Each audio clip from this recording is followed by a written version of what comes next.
안녕하세요. 책데이트 시간입니다. 오늘 소개해드릴 책은 부자의 자세라는 책입니다. 제이원지음 좋은 연필에서 나온 책입니다. 부자는 타고나는 것이 아니기 때문에 부자의 자세를 배우고 익혀서 부자처럼 행동하면 모두가 부자가 될 수 있다고 합니다. 그러기 위해서는 먼저 부자의 자세를 갖춰야 하는데요. 하나씩 살펴보도록 하겠습니다. 부자는 신세를 지지 않습니다. 타인에게 의지하며 신세를 지지 말아야 합니다. 그런 의존성은 자신을 수동적으로 만들고 타인의 도움 없이는 스스로 아무것도 이룰 수 없는 나약한 존재로 만들 뿐입니다. 누군가에게 부탁하고 싶거든 생각을 고쳐먹고 스스로 할 수 있는 방법을 먼저 찾아보는 것이 좋습니다. 생각하고 생각하면 결국 방법을 찾을 수 있습니다. 부자들은 자신만의 원칙을 세우고 반드시 지킵니다. 부자들은 공통적으로 에너지가 넘칩니다. 사소한 일에도 예외는 없습니다. 그 이유는 원칙과 기준이 있기 때문에 선택과 그에 따른 미완성 일에 대한 스트레스를 덜 받는 것입니다. 따라서 집중력이 높아지고 에너지 넘치는 자세로 나타납니다. 규칙을 만드는 것에도 규칙이 있는데요. 첫째는 처음 정하는 규칙의 범위는 크게 잡지 않는 것입니다. 처음 정하는 규칙은 보기에도 민망할 정도로 작게 시작하는 것이 좋습니다. 일주일에 한 번 운동하기, 1년에 1kg 빼기, 5년 안에 1천만 원 모으기와 같이 하는 것입니다. 부담 없이 실천할 수 있기 때문에 스트레스가 적습니다. 그렇게 쉽게 실천을 하도록 만드는 것입니다. 둘째, 규칙을 강화한다. 첫 번째 규칙을 실천하면 두 번째 규칙이 지켜집니다. 일주일에 한 번 운동하기란 규칙을 쉽게 실천하다 보면 규칙이 점차 5일에 한 번으로 업그레이드 되고 그 다음엔 3일에 한 번, 2일에 한 번으로 강화됩니다. 부자들은 공통적으로 이런 다양한 그들만의 규칙을 가지고 있습니다. 결국 무엇인가를 이루고 그에 대한 보상을 받으려면 실천이 우선되어야 합니다. 그 실천을 도울 수 있는 것은 자신만의 규칙입니다. 또 부자들은 꾸준하고 근성이 있습니다. 부자들 중에 꾸준함과 근성이 없는 부자는 없습니다. 소소한 습관이 근성을 키우는 현명한 방법인데요. 근성은 후천적인 수련을 통해 얼마든지 키울 수 있습니다. 작은 것부터 규칙적인 꾸준함을 몸에 익히며 조금씩 큰 것을 성취해 가면 됩니다. 30일간 비타민 매일 먹기, 하루 10분씩 50일 동안 책 읽기 등 한 번 정했으면 그것이 아무리 잘못된 것 같이 느껴져도 중도에 포기하지 말고 끝까지 해야 합니다. 작은 것이라도 꾸준히 완수하는 습관을 들여야 합니다. 생활 속 작은 꾸준함이 자신의 근성을 키워줄 것입니다. 그 근성은 다시 꾸준함을 지속하게 만들고 자신을 성공이란 목표까지 완주할 수 있도록 도와줍니다. 꾸준함과 근성은 부자에게 있어 매우 중요한 덕목입니다. 또 부자들은 가치를 제대로 볼 수 있는 능력을 기릅니다.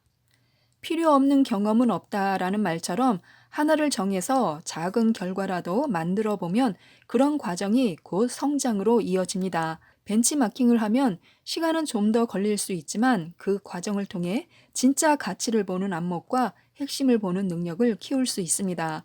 지금 하고 있는 일이 허드렛 일이라도 그 작은 일에서조차 핵심적인 가치를 발견하지 못한다면 더 큰 일도 성공시킬 수 없습니다. 그러면 결코 돈을 벌 수 없습니다. 가치를 보는 능력이 없다면 성공이 아닌 잘못된 방향을 선택할 수 있습니다. 무슨 일을 하더라도 성공을 먼저 해야 돈이 따라옵니다. 방향이 잘못되었다면 아무리 많은 노력을 해도 결과는 뻔합니다. 그렇기 때문에 성공을 위해 가치를 제대로 보는 능력부터 길러야 합니다. 부자들은 작은 일이라도 더 좋은 방법을 찾습니다. 중요한 것은 일에 대한 자세입니다. 하찮은 일이라도 현재 수준에 만족하지 않는 자세가 스스로의 가치를 높이고 다양한 소득원을 증가시키는 미천이 됩니다. 현재 하고 있는 일을 더 잘하면 여유가 생길 것이고 다른 업무들이 보일 것입니다. 주방 일을 잘하게 되면 매장 관리 일이 보입니다. 매장 관리 일도 손에 익으면 물품 매입, 카운터, 회계 등 다른 일들에 관심을 갖게 될 것이고 점차 다방면에서 성장을 하는 것입니다. 그런 성장 과정을 결코 무시해서는 안 됩니다. 직접 경험을 통해 얻은 지식은 돈 주고 살 수 없는 높은 가치가 있습니다. 남들이 외면하는 하찮은 일이라도 제대로 해내는 사람만이 본질을 더 빨리 배울 수 있고 그 본질을 통해 큰 일도 성공으로 이끄는 것입니다. 부자들은 어디서든 최고가 될 수 있도록 노력합니다. 무슨 일을 하건 최고가 될 수 있도록 해야 합니다. 최고만이 돈을 벌 수 있기 때문인데요. 그렇다고 최고가 세계 최고 수준을 뜻하는 것도 아닙니다. 고작해야 내가 맡은 분야, 내 가게 주변, 소수의 경쟁자 중 최고만 되어도 돈을 벌 수 있습니다. 작은 분야의 최고는 더 큰 분야의 최고를 불러옵니다. 부자들은 타인을 공감하려고 노력합니다. 공감 능력은 부자들이 기본적으로 갖춘 자세이자 관계 속에서도 유지하는 자세입니다. 그만큼 중요한 자세라고 할 수 있습니다. 공감력은 돈을 버는 능력입니다. 더불어 타인을 이해하고 수용하여 스스로를 발전하도록 만드는 원천이 됩니다. 부자가 되는 사람들은 관계를 맺을 때 테이크보다 기브를 먼저 생각합니다. 그런 생각의 방향은 타인을 공감하고 이해할 수 있는 힘이 되기 때문에 돈을 버는 분야에서 높은 경쟁력을 갖도록 합니다. 관계를 통해 기회를 얻고자 한다면 타인을 먼저 공감해야 합니다. 부자들은 재미를 위한 관계를 맺지 않습니다. 일반적인 사람들은 관계를 맺을 때 감정을 우선시하고 부자는 배움을 우선시합니다. 감정을 우선시하는 모임의 목적은 대부분 재미와 유흥인데요. 같이 먹고 마시고 즐기기 위한 관계들입니다.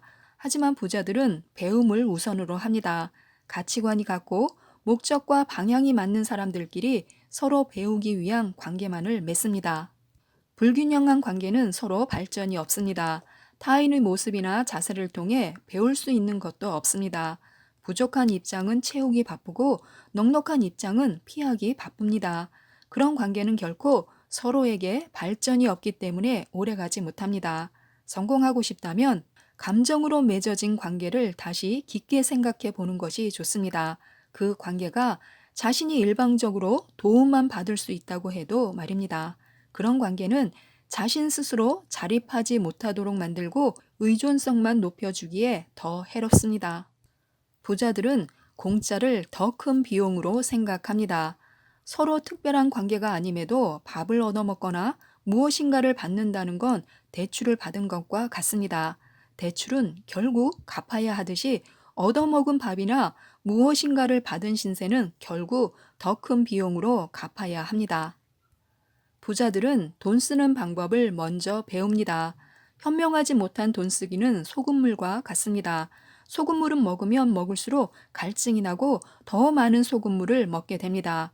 현명한 돈 쓰기는 원칙과 목적이 정확해야 합니다.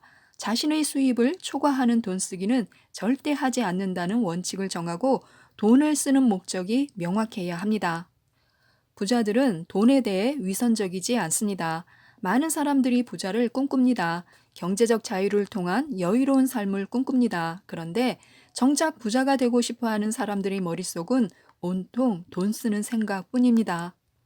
돈을 벌고 싶어 하면서 하루 종일 돈 쓸 생각만 하는 것입니다. 생각하는 대로 산다는 말이 있습니다. 생각이 행동을 만듭니다. 어떻게 하면 1,000만 원을 모을 수 있을까? 어떻게 해야 지금 하고 있는 장사가 더 잘 될까? 어떻게 하면 목표한 작은 건물을 살 수 있을까? 이렇게 뚜렷한 목적의식을 갖고 돈 벌 궁리를 해야 합니다. 부자들은 돈을 좋아하는 것을 숨기지 않고 더 많이 벌 궁리를 합니다. 1억 원을 벌기 위해선 10만 원 버는 것부터 시작해야 합니다. 부자들은 돈에 대해 위선적이지 않습니다. 그래서 흔히 부자가 더 쪼잔하다, 인색하다 이런 오해를 받습니다. 부자들에게 돈은 그저 돈이지 크고 작음이 없기 때문입니다. 부자들은 가격이 싸다고 함부로 사지 않습니다. 부자가 되려면 먼저 지출을 통제해야 합니다. 부자들은 지출을 통제하는 과정에서 돈을 쓰는 방법에 대한 습관이 생깁니다. 그 중 하나가 바로 싸다고 사지 않는 것입니다. 1,000만 원을 모아본 경험이 2,000만 원을 모을 수 있는 힘이 되는 것이고 어렵게 모은 그 돈을 지키기 위한 에너지를 만듭니다. 그런 힘과 에너지가 1,000만 원을 2,000만 원으로 불리고 더 크게 키울 수 있는 원동력이 되면서 부자가 되는 것입니다. 굳이 싸다는 이유만으로 필요도 없는 것들을 구매해서 보관하는데 돈 들이고 버리는데 돈이 나가는 짓을 하지 말아야 합니다. 그런 습관으로는 부자가 될 수 없습니다. 부자들은 투자의 필요성을 일찍 깨닫습니다. 투자는 부자의 완성입니다. 투자 없이 부자가 될 수 없습니다. 돈을 버는 행위는 어떤 것이든 길게 보면 특별하지 않습니다. 직장에 다니면서 돈을 벌건, 장사로 돈을 벌건, 사업으로 돈을 벌건 결국 근로소득입니다. 이 근로소득은 생계를 위한 필요 조건에 불과합니다. 금액이 많고 적음의 차이이고 생계를 위한 것일 뿐 그 이상도 그 이하도 아닙니다. 하지만 투자는 여유를 위한 충분 조건입니다. 투자로 추가 소득이 발생하지 않아도 생계에는 지장이 없습니다. 하지만 여유를 즐기기 위해선 투자로 발생하는 소득이 있어야 합니다. 직장인이건 장사꾼이건 사업가건 돈 나올 구멍은 뻔합니다. 본인들이 하고 있는 일에서 돈이 들어오는 것입니다. 본인들이 하고 있는 일이 잘 되지 않는다면 소득은 없습니다. 이것이 미래를 막막하게, 앞이 안 보이게 만듭니다. 그래서 투자를 해야 하는데요. 투자 소득에는 꼭 필요한 세 가지 요소가 있습니다. 첫째는 지식, 둘째는 시간, 셋째는 자본입니다. 이 세 가지 요소가 서로 상호 보완적인 비율로서 구성됩니다. 가령 지식이 부족하면 시간이나 자본이 부족분 만큼 채워져야 하고 자본이 부족하면 지식이나 시간이 부족분 만큼 채워져야 합니다. 지금까지 이 책에 대해서 말씀드렸는데요. 부자가 되기로 마음먹고 돈에 관심을 갖고 집중하며 부자처럼 생각하고 행동하는 부자의 자세를 갖춰야 합니다. 부자 마인드를 갖기 위해서 이 책도 꼭 읽어보시고 부자가 되셨으면 좋겠습니다. 이상 책데이트였습니다. 감사합니다.